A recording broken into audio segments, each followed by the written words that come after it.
आपके क्लास में कल मैंने कहा था कि एक आपके सिलेबस के अनुसार एक अंतिम चैप्टर है और उसका नाम है control of economic control of economic concentration, यानी आर्थिक केंद्रीयकरण। बड़ा महत्वपूर्ण है और बड़ा महत्वपूर्ण इसलिए है कि भारतीय अर्थव्यवस्था में जो परिस्थितियां हैं आज, उसमें गरीबों की संख्या अधिक है और अमीरों की संख्या कम है। और प्रायः दिनों आप देखते होंगे कि विभिन्न अखबारों के माध्यम से, पत्रिकाओं के माध्यम से, विभिन्न विवेचनाओं के माध्यम से आपके सामने यह बात स्पष्ट होता है कि आर्थिक विषमताएं हैं। लेकिन जो हमारा और आपका टॉपिक है आज, कंसंट्रेशन ऑफ इकोनॉमिक पावर, वह मूलतः जुड़ा हुआ है उद्योग धंधों से, बड़े उद्योग धंधों से जुड़ा हुआ है। और पीछे भी मैंने आपके साथ चर्चा में इस बात को स्पष्ट किया है और आप जानिए भी कि ये एक्चुअली मोनोपोली हाउस से ये जुड़ा हुआ है। क्योंकि बड़े बड़े उद्योग, इसकी चर्चा हम लोगों ने की है, डिफरेंट इंडस्ट्रियल पॉलिसीज में भी हमने देखा है, आपने पढ़ा है कि बैलेंस डेवलपमेंट के लिए concentration of economic powers few hands में हो तो बड़ा मुनासिब नहीं लगता। क्योंकि देश की राष्ट्रीय आमदनी को बढ़ाना है और इतनी बड़ी जनसंख्या है, उसको आगे बढ़ाना है, तो ठीक है, मोनोपोली हाउस जो बड़े उद्योगों का संचालन करते हैं करें, लेकिन उनकी भी अपनी सीमाएं हैं और सीमाओं के अंतर्गत ही जो निर्धारित मूल्य हैं, सरकार के निर्धारित मापदंड हैं, उसके अनुसार चलें। और उसी में जब अतिक्रमण होता है तो सरकार को बार बार अपने नियमों में परिवर्तन करना पड़ता है। आइए आप समझिए कि जब आपसे कोई पूछेगा कि कंसंट्रेशन ऑफ इकोनॉमिक पावर्स का तो मतलब क्या है, तो normally we would reply this refers to monopolistic house. और मोनोपोलिस्टिक हाउस क्या है? एक अधिकारी घराने क्या है? एक अधिकारी उत्पादन करते हैं, बड़े पैमाने के उद्योग चलाते हैं। और मैंने आपसे कई बार बताया भी, मूल्यों के निर्धारण के क्रम में आपने देखा है कि prices are determine under various conditions of monopolistic competition. उसी के क्रम में हम इसको आगे बढ़ाते हैं। अब देखिए, बड़े पैमाने के उद्योग में इसमें दो राय नहीं बन सकती कि उसको बड़े पैमाने की पूंजी की आवश्यकता होती है और उनके लिए अगर यह कहा जाए कि economic concentration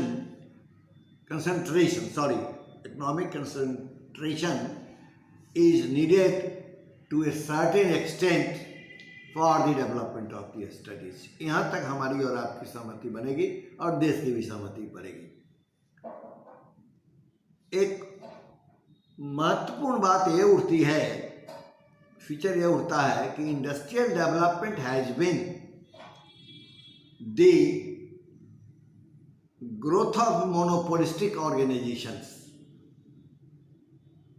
and this is an inevitable commitment of the market-led growth when the big companies grow more rapidly than the small ones।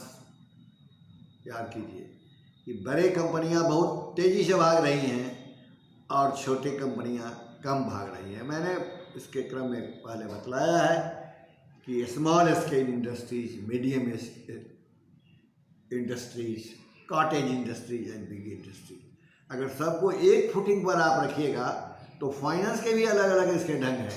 Financing institutions भी अलग अलग हैं। बड़े पैमाने के उद्योग में ये बात है कि ज़रूरत है, लेकिन वो अधिक तेजी से चूंकि पूरे मार्केट को कंट्रोल करने का प्रयास करते हैं। तो है क्या, अगर आपसे और हमसे पूछेगा तो हम बताएंगे कि बढ़ती unactionable type of the concentration of economic power or monopolies and the like indulging in restrictive trade practices that are harmful to consumers and that try to throttle new inventions। अभी देखिए ये बड़ा हार्मफुल हो जाता है, चूँकि पूरा उनका मोनोपोली है, फुल कंसंट्रेशन है। अब देखिए अभी क्या स्थिति है। In India both public and the government are against the concentration of economic power. याद रखिएगा कि they are against it. The Constitution of India has enunciated directives principles of the state policy which provides that the state shall in particular direct its policy towards securing that the operation of economic system does not result in the concentration of wealth and means of production to common detriment। ये नहीं कि सारे wealth को आप production के channel में आप ही इस्तेमाल कीजिए, मोनोपोलिस्ट हाउस करे तो व्हाट अबाउट अदर्स, क्या होगा, नहीं होगा। और मैं आपको बताऊं कि पीछे जितना भी मैंने इंडस्ट्रियल पॉलिसी के तरफ आपका ध्यान आकृष्ट किया है, और ऑफ कोर्स हमने राइट ध्यान आकृष्ट किया है, उसमें पर्टिकुलरली आप देखिए कि 1956 का जो इंडस्ट्रियल पॉलिसी है वो क्या है। तो इंडस्ट्रियल पॉलिसी में लिखा गया है, उसी समय से बड़े बड़े औद्योगिक संस्थाओं का जन्म हुआ, बड़े बड़े उद्योग हिंदुस्तान में आए। तो क्या हुआ, उसका एक प्रिंसिपल यह तैयार किया गया था इन्वर्टेड कॉमा में कि to reduce disparities in income and wealth which exists today, उस समय देखा जा रहा था, and to prevent private monopoly and concentration of economic power in different fields in the hands of a small numbers of individuals। कम लोगों के हाथ में अधिक संपत्ति का हो और शेष लोग रास्ते पर भटकते रहें, यह देश के हित के लिए नहीं और विकास के लिए भी संभव नहीं है। और एक तरफ विकास, हिंदुस्तान की जो अर्थव्यवस्था है आज भी डेवलपिंग इकोनॉमी के रूप में है, डेवलप्ड इकोनॉमी रूप में आगे बढ़ने के लिए बहुत सारे प्रयास करने पड़ते हैं। सरकार ने काम किए हैं, इसमें दो राय नहीं। इस दिशा में सरकार, आज़ादी के 70 साल हो रहे हैं, सरकार ने बहुत कुछ किए हैं।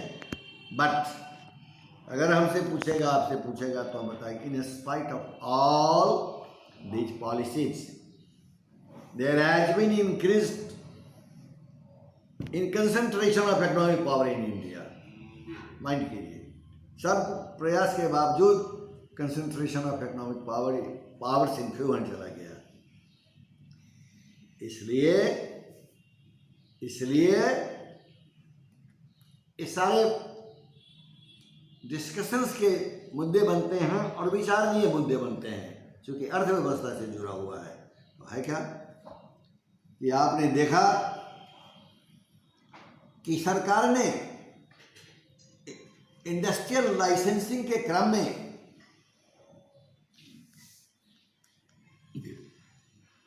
औद्योगिक लाइसेंसिंग का मतलब यह रखा कि निजी औद्योगिक उपकरणों के स्थान, विस्तार एवं स्थापना के ऊपर सरकारी नियंत्रण है, ताकि उन्हें योजना की प्राथमिकताओं एवं लक्ष्यों के अनुरूप बनाया जा सके।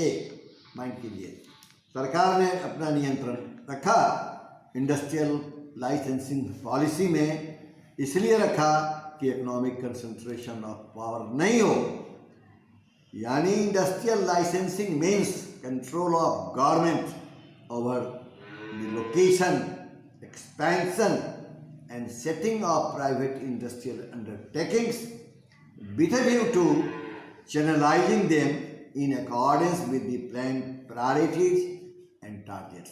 योजनाओं के अपने लक्ष्य हैं और उस लक्ष्य में है कि रीजनल इकोनॉमिक डिस्पैरिटीज को खत्म किया जाए। उसमें यह है कि हमको इकोनॉमिक कंसंट्रेशन को कम किया जाए। और आप देखिएगा कि सरकार ने इस प्रवृत्ति को रोकने के लिए, चूंकि ये concentration of power, economic powers monopolist house में है, इसलिए सरकार ने एक एक्ट भी बनाया और उस एक्ट का नाम है एकाधिकारी एवं प्रतिबंधात्मक व्यापारिक व्यवहार अधिनियम, monopolies and restrictive trade practices act, और इसको सिंपल लैंग्वेज में कहिएगा MRTP एक्ट। और सारे भी बनाए हैं, लेकिन हमको जो concentration of economic power with regard to monopoly house है, इसलिए मैं आपका ध्यान आकृष्ट कर रहा हूँ। आप देखिए, भारत की सरकार ने इस इकोनॉमिक कंसंट्रेशन को कम करने के लिए the union government appointed, mark कीजिएगा, the union government appointed 5 member commission in April 1964 to inquire into the extent and effect of concentration of economic power in private hands and the prevalence of monopolistic and restrictive practices in economic activity other than agriculture under the chairmanship of K.C. Das Gupta, the judge of Supreme Court. और उस commission ने क्या report दिया? उस commission ने, the commission submitted its report at the end of October 1965। अब आप पूछिए कि कमीशन सरकार ने बनाया कि इसको रोका जाए, आर्थिक शक्ति का केंद्रीयकरण, इकोनॉमिक कंसिडरेशंस को रोका जाए। सरकार बहुत अलाइव थी और आज भी है। इसने क्या दिया कि इसने अपने फाइंडिंग्स में दिया कि पहला दिया तो हम बता देते हैं, आप देखिए, कहा कि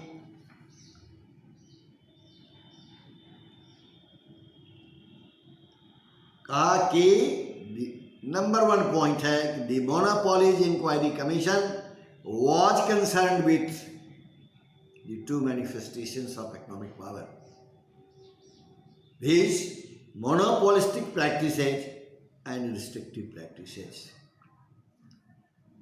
दो उसने आधार मार दिया। Monopoly inquiry commission drew a distinction between a monopolistic practice and a restrictive practice. Every practice, whether it is by action or understanding or agreement, formal, informal, to which persons enjoying monopoly power resort in exercise of the same to reap the benefits of that power, and every action, undertaking or agreement tending or to or calculated to preserve, increase or consolidate such power should properly be disintegrated monopolistic practice। उसने साफ कहा कि नहीं, इस तरह का जब काम ये करते हैं तो इसको बंद कर दिया जाए, और इस पर सरकार को पूरी निगरानी करने के लिए उसने अपना प्रतिवेदन दिया। मैं आपको बताऊं कैसे करते हैं कंसंट्रेशन, कैसे करते हैं मोनोपोलिस्ट हाउस को। आप देखिए, जिसको कि हम एक्सटेंट ऑफ कंसंट्रेशन में कैटेगरी में रखते हैं, और तब आप समझे कि the monopoly inquiry commission distinguished further between two types of concentration, namely number one, product wise concentration, सामान का उत्पादन करते हैं उसका कंसंट्रेशन करते हैं, एंड कंट्री वाइज कंसंट्रेशन, यानी पूरे विश्व में वो सब छाए रहते हैं, इसलिए उनके कमाने का यह जरिया है और मैक्सिमम कमाते हैं और इससे कंसंट्रेशन ऑफ वेल्थ होता है। In case of the product wise concentration, the production and the distribution of a commodity or service are controlled by a single concern, उन्हीं से होता है, और a limited number of concerns which themselves are controlled by only a single family or a few families or business houses। तो natural है कि उनकी आमदनी बढ़ेगी, चूँकि दूसरे का इंटरफेरेंस होता नहीं है, इसलिए ये भी दो तरीका है जिससे कि उनकी आमदनी बढ़ती है, उनका वेल्थ बढ़ता है। किसी को जानकारी नहीं देते हैं, अपनी जानकारी के आधार पर संपत्ति को मल्टीप्लाई करते रहते हैं। अब देखिए, ये तो मैंने आपको बताया कि सरकार ने मोनोपोली इंक्वायरी कमीशन बहाल किया और उसके जो रिकमेंडेशंस आए तो उसने इस बात को स्पष्ट कर दिया कि इस तरह से ये लोग कमाते हैं, कंसंट्रेशन होता है। तो क्या होगा भाई? अब देखिए, आपसे कोई पूछेगा तो आपको बताना पड़ेगा कि कंसिक्वेंसेज ऑफ इकोनॉमिक कंसिडरेशंस क्या हैं, क्यों होते हैं, इकोनॉमिक कंसिडरेशंस क्यों होते हैं।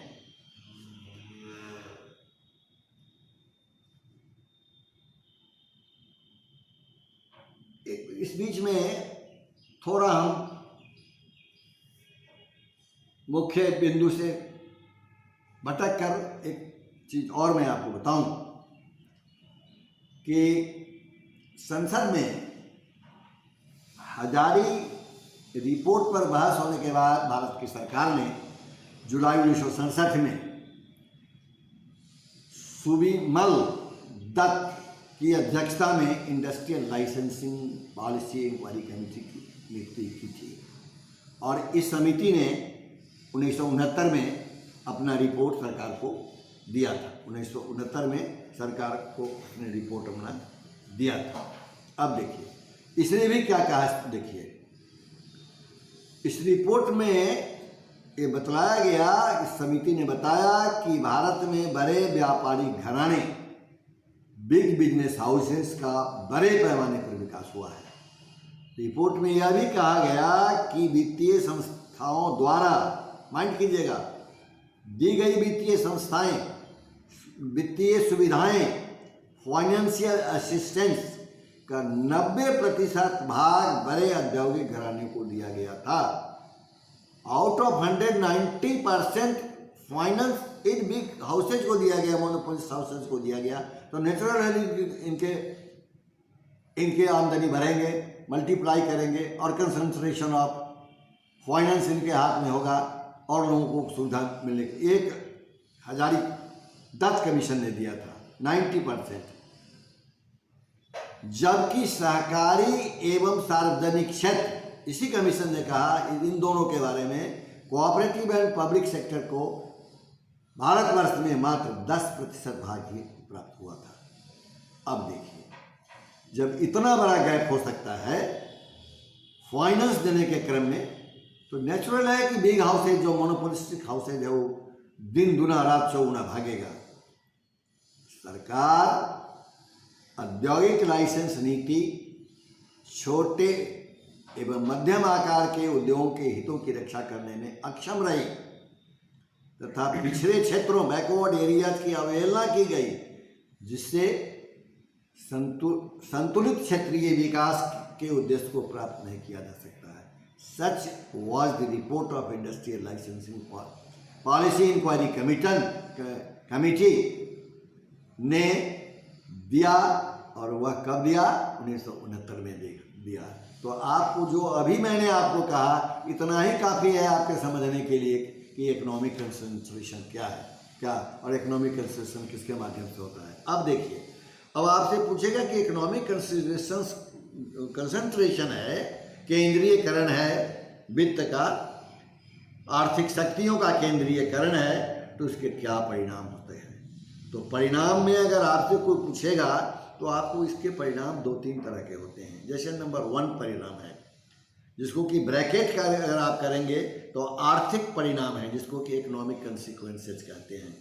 इकोनॉमिक कंसिक्वेंसेज में क्या बतलाएंगे कि इकोनॉमिक ग्रोथ, यानी concentration of economic power had fostered economic growth.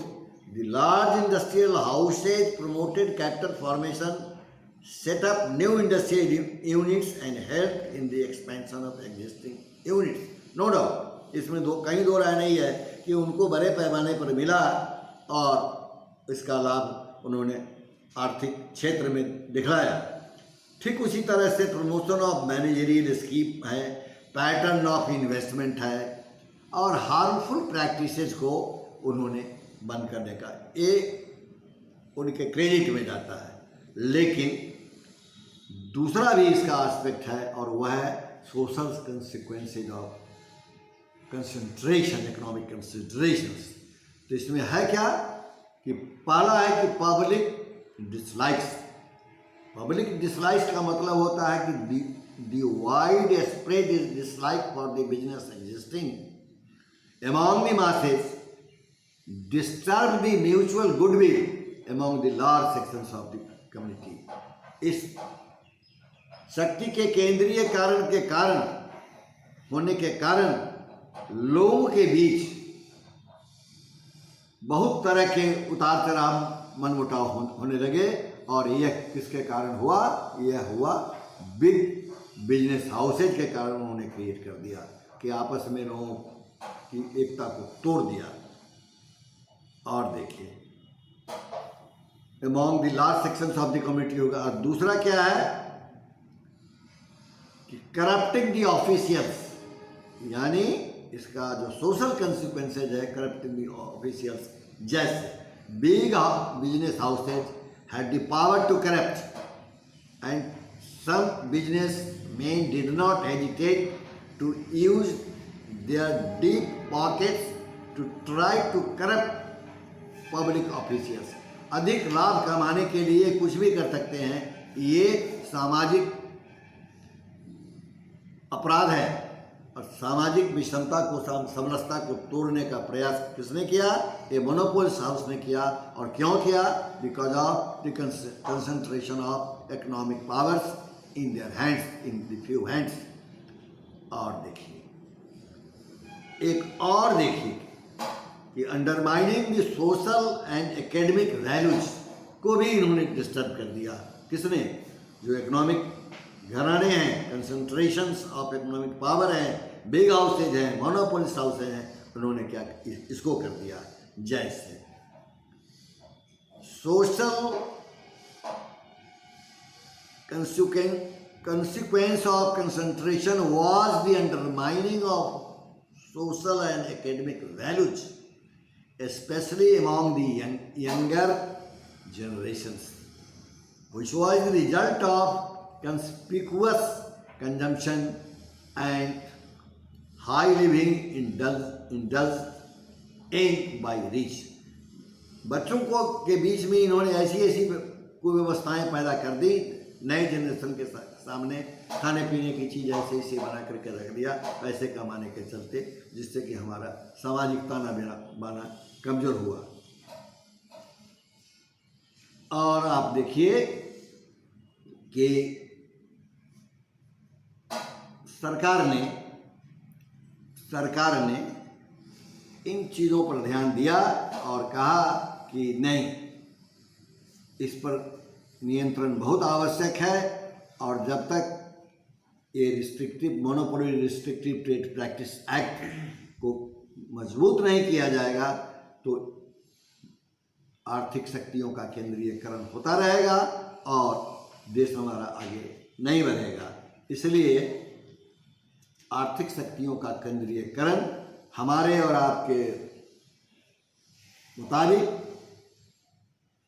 देश के परिस्थितियों के मुताबिक ये समुचित नहीं है और इससे कुव्यवस्था फैली है और सरकार इस पर कर रही है।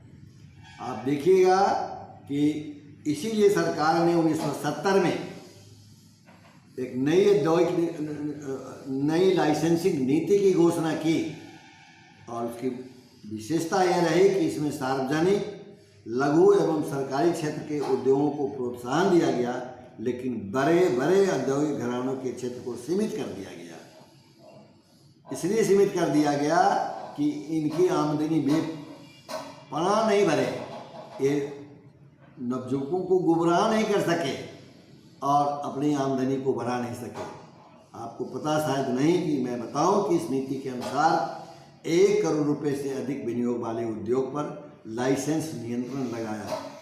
यह छूट की सीमा पहले 25 लाख रुपए थी, लेकिन 31 मार्च 78 को इस छूट की सीमा को बढ़ाकर 3 करोड़ रुपए कर दिया गया। दूसरे शब्दों में अब 3 करोड़ रुपए से कम विनियोग वाले उद्योग पर लाइसेंस नियंत्रण नहीं रहेगा। 20 बड़े औद्योगिक घरानों के लिए तथा उन उद्योगों के लिए लाइसेंस लेना अनिवार्य होगा जिनकी संपत्ति 5 करोड़ रुपए से अधिक होगी। ये सरकार ने किया। क्यों किया? क्योंकि मोनोपोली हाउस जो है वो अपने रवैये के कारण वह अपनी संपत्ति को बढ़ा रहा है, इसलिए सरकार का नियंत्रण। और आपको पता कि स्टेट फॉर व्हाट, कानून किसके लिए है? अगर आप नहीं मानेंगे तो स्टेट इंटरफेयर करेगा, कानून इंटरफेयर करेगा और will take action according to law. इसलिए ये सब आप देखिएगा कि ये सब जो नीतियां बनी और ये नीतियां मूलतः इकोनॉमिक कंसंट्रेशन को कम के लिए ही किया गया। अब देखिए, मैं आपको बताऊं कि 1973 में भारत की सरकार ने लाइसेंसिंग पॉलिसी में फिर कुछ सुधार किए। जैसे नंबर 1 सुधार उनका था कि 25 करोड़ रुपए मूल्य की संपत्ति वाले घरानों को बड़ा घराना माना जाता था, लेकिन अब उस सीमा को घटाकर 20 करोड़ रुपए कर दिया गया। अब देखा कि इकोनॉमिक कंसंट्रेशन वाले लोग, मोनोपोलिस्ट हाउस को क्या किया कि पहले 25 करोड़ रुपए तक की आपकी संपत्ति थी तो उसको बड़ा घराना माना जाता था, मोनोपोलिस्ट हाउस माना जाता था, लेकिन अब उस सीमा को सरकार ने संशोधित करके 20 करोड़ रुपए घटा दिया। क्या है ये? 5 करोड़ रुपए के घटाने का क्या मतलब हुआ? ये कि आर्थिक शक्तियाँ, इकोनॉमिक कंसंट्रेशन आपके हाथ में कम रहे। अब दूसरा भी उसने दिया कि पहले 5 करोड़ रुपए से सीमा के आधार पर बड़े घरानों को हेवी इन्वेस्टमेंट सेक्टर में प्रवेश करने का जो अधिकार दिया गया था उसे भी समाप्त कर दिया गया। अब इनके स्थान पर 19 उद्योगों की एक सूची तैयार कर दी गई जिसमें बड़े बड़े औद्योगिक घराने एवं विदेशी कंपनियों को विनियोग करने का अधिकार होगा। और अप्रैल 1982 में उद्योगों की संख्या को बढ़ाकर 24 कर दिया गया। अभी आप देखिए, एक और सरकार ने परिवर्तन किया कि वर्तमान नीति में लघु उद्योग के लिए कोई भी परिवर्तन नहीं किया सरकार ने। इस क्षेत्र को उपभोक्ता वस्तुओं के उत्पादन के क्षेत्र में प्रवेश करने के लिए प्रोत्साहित किया गया। क्यों? चूँकि इकोनॉमिक कंसंट्रेशन में कमी आवे और छोटे उद्योग वाले भी आगे बढ़ें। और ज्वाइंट सेक्टर के उद्योग के लिए भी प्रयत्न किया गया और आवश्यक सुविधाएं प्रदान की गई। और एक और महत्वपूर्ण चीज़ मैं बताऊं कि पुरानी नीति में 1 करोड़ रुपए तक के मूल्य के उत्पादन में महत्वपूर्ण विस्तार की जो छूट दी गई थी उसे कायम रखा गया, लेकिन यह छूट बड़े औद्योगिक घराने, विदेशी कंपनियों, प्रभुत्व वाले उपक्रमों एवं 5 लाख रुपए से अधिक संपत्ति वाले वर्तमान रजिस्टर्ड उपक्रमों को प्राप्त नहीं होगी। इसलिए क्यों कि economic concentration in few hands से घटे और इसका लाभ देश को मिले और जो लोग काम करने वाले हैं उद्योग धंधों के क्षेत्र में छोटे लोग भी बढ़ें और अधिक से अधिक बढ़ें। अब आप देखिए,